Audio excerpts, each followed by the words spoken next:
Hey guys, welcome back to Ashley's Homestead Adventures. I just got done, hello Hops. I just got done turning the compost, and so I wanted to show you guys what it looks like. Our compost, we cold compost. Our compost is ever changing. It's just different. You know, different things get added. If I change the bedding in the stalls, then that changes the compost. You know, for a long time we had sheep, and so there was a lot of hay in the compost because sheep waste a lot of hay. Now we have sawdust, and we don't have any sheep anymore, so that changed. And we just got done picking up a load of steer manure from a local rancher, so that's going to change it. So I'm always kind of just letting you guys see my compost, mainly because I don't want you guys to be afraid of composting. There's so much hype around composting, and there's so many people out there that are doing it extremely well. Don't get me wrong, but you see these videos of these people out with their temperature gauges, you know, the big long rods. They're like 4 feet rods, and they go down into the pile, and they're watering, and they're turning it every day, and they're doing all of this work with the compost. And and you look at it, and it's just a little 4x4 pile of compost, and they're adding leaves, and then they're adding grass, and then they're adding manure, and then they're spraying fish emulsion. There's just so many videos out there of different ways to do it. And my big thing is that I want you guys to not be afraid to just do it. It's very easy to get analysis paralysis when it comes to compost, and think that you have to get it to exactly the right temperature, and to think that you have to add the perfect ratios of nitrogen to carbon. And now, don't get me wrong, those people that are doing it really well, that are coming up with like super soil, those people are geniuses. Don't get me wrong. I don't want to take away from the work and how hard they have worked to get a really good compost. However, I don't want just the normal person that's starting out with a garden, or starting out with a mini farm or a hobby farm. I don't want you guys to feel like you need to find somewhere to put all of your manure from your animals, and B, I don't want you to be scared, and so therefore you're spending astronomical amounts of money on compost to put into your garden, when you have manure on your property and the means to make compost. It might not be the perfect compost, but it's still compost. So basically, I'm just here to give you permission to cold compost. That's what I do, and I'm going to show you what it looks like. So basically, we're headed out to the new raised bed garden here, and I've been off for a couple weeks, you guys, so I'm sorry it doesn't look perfect as far as the grass being cut everywhere, but this here is my compost that has made it to the garden. So this compost has been turned 4 times now. As you can see, there are still some pieces of wood in it, but it's nice and it's dark. And this started out as this. This is where that came from. This is a stall. I am inside my barn, and I have not cleaned stalls yet today. And these stalls will get cleaned, and they will go out here. Chocolate morsels are at it again.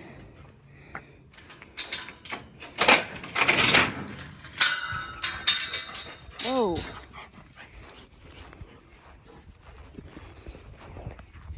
And it will go here. Okay. So as you can see here, there is still a lot of pucky, round pebbles. There's big pieces of hay still. And then from here, it'll go to this pile where there's a little bit less round puckies. Still some hay. The hay's starting to turn color. If you would have seen it, this was actually smoldering on the inside when I turned it. I've covered up the smoldering hot part now, which is the whole point. You want it to heat up on the inside to sterilize the weeds, and to break down. You want it to get hot. And then from there it goes to here. And this is not growing in this pile. This is grass that I scooped up with the bucket of the tractor. So it's getting darker, it's getting more broke down, less pronounced pucky. And then it gets turned to here. Okay, and this is right before it goes to the garden. And this is pretty well broken down. It is very carbonaceous. I'm aware of that. But it's not growing weeds anymore. And it is a lot of good nitrogen in there. Now, I want to be fully transparent with you and tell you my honest, I'm being very humble and I'm being very honest with you guys and I'm being very transparent. So don't come at me. My compost is not perfect, but here's what it is. It is turned at least 5 times before it goes into the garden, which means that it does heat up at least 5 times. Now, mind you, those 5 times might be over, oh, Mr. Wonderful's coming in. Those 5 times might be over the course of 6 months. But it does get turned and it does heat up until it is not, producing, till the weeds aren't growing in it anymore. I do know that it is carbonaceous. So what we do is we do fill up a lot of our raised beds with this compost, and then we leave 6 or 8 inches and we actually do go out and buy the super soil, the stuff that's been done by the geniuses and the people that really know their dirt, and then we put that super soil on top of our compost. So basically I am using the manure and the stuff that comes out of my barn, and I am cold composting it and turning it several times with my tractor, and then using it in my garden for added nutrition, added nitrogen, and also as mulch, because I know that it's carbonaceous, meaning woody. For those of you that don't know, wood equals carbon in your compost, poop equals nitrogen. Grass, anything green, equals nitrogen. And so I know that I have more carbon than I do nitrogen in my compost. So in reality, that makes my compost, right there, it makes it not perfect. But I'm adding to my garden, and I know that the things that are going into my compost are organic. There's no sprays, there's no chemical sprays or additives in my compost. I know that it's pure. So it does go in my garden. And then we top off with, a nice super soil or bought compost that is done perfectly and correctly. And as you can see, my garden is quite lush. So, and it's healthy. There's lots of good stuff happening down here. And this is 100% my compost on this side. It is weedy. I'm a real person. My garden's not perfectly weeded right now. But there are places where we have added, bought super soil and things like that. But as you can see, my garden is no worse for the wear for my imperfect compost. So there you go, you guys. I try to go down that rabbit hole once every few months or so, just to give my, my people that are just tuning in, that are new, that don't know me, I just want to give you permission to just do the dang thing and try. You can't learn if you don't start somewhere, and I don't want my, my people that are just getting into homesteading or hobby farming, or people that come to my channel that are looking to learn how to garden, and It doesn't matter if you're in the city or if you're on 160 acres. I don't want you to get analysis paralysis because the videos that you watch are telling you that you have to do it a specific certain kind of way or you're gonna fail. You're not gonna fail. It might not be perfect, but we all can get to the same place taking different roads. So give yourself permission and the grace to try new things. And if you fail, it's okay. If you don't do it perfect, it's okay. Learn and go on. Okay, I'm done with my compost stuff. I have stalls to clean, obviously, I showed you that. And then we'll move on to whatever our next project is. Mr. Wonderful just came in with some hay, so I imagine that we need to get that unloaded. And I do need to show you the hay that came in yesterday too. Okay, stalls are all done. And Mr. Wonderful did bring in some more hay. We have, we've got a few different things going on with the hay. He is trying to stock me up for when he leaves for the summer, that I don't have to go get hay for a while, or at least until my local guy, I've got a local guy here that does small bales, lady bales, like those there, and I can pick them up straight out of the field, and I'd like to make it until he cuts. So he's gotten some round bales in here, and the horses really like these round bales. We've been feeding them now. Well, we fed 2 out so far, and they love them. So, and it's kind of nice because I can just give them, you know, a whole wheelbarrow load. Like right here, Chance didn't have any hay left, so when he comes in tonight, he's got a whole wheelbarrow load of hay. And it's, you know, it's just nice that they can just kind of browse and have food in front of them all the time for when they want it. And then we have some lady bales, these small square bales, and they flake off, which you can see here, like on this, you can see how it flakes. And that just makes it really, it makes for easy, quick feeding. If I need to come out here, if I got to work or something and I need to come out, I can flake some off really quickly.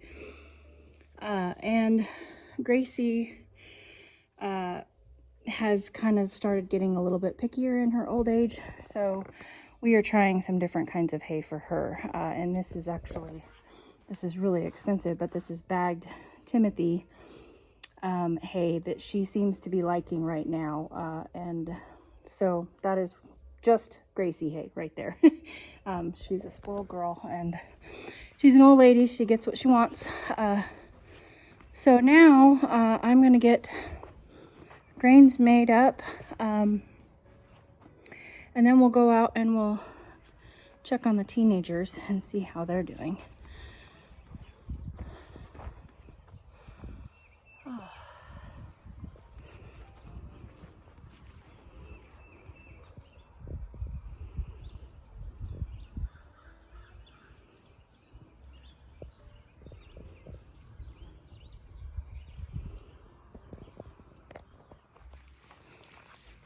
All right, gotten all the grains out and ready for the kids when they come in. Let's go out and check on these teenagers. Oh, Maggie's rolling.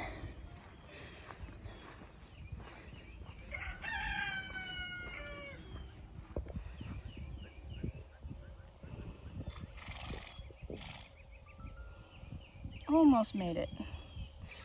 Oh, nope. She's rolling uphill.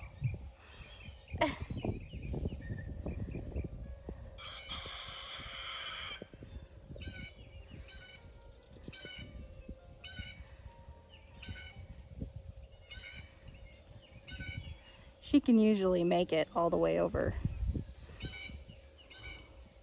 There she goes. Oh, that feels good.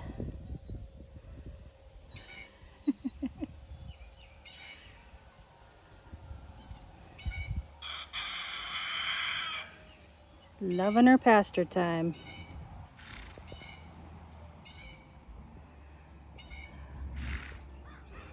That's good stuff. Okay.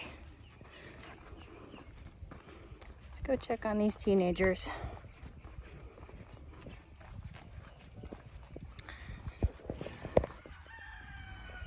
These are a month old and they are wild. Holy cow.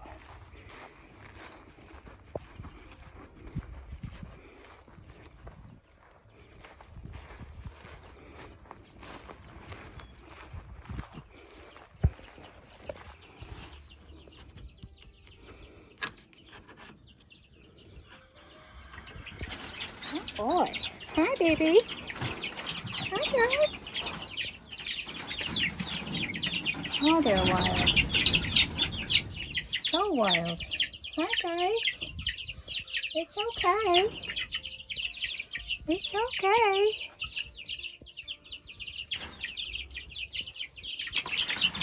Oh my goodness. Oh my goodness.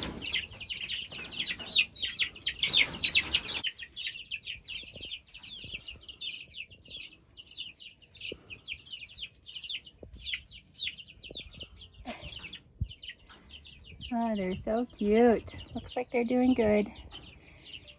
Got plenty to eat and drink. I'm gonna give them some grass.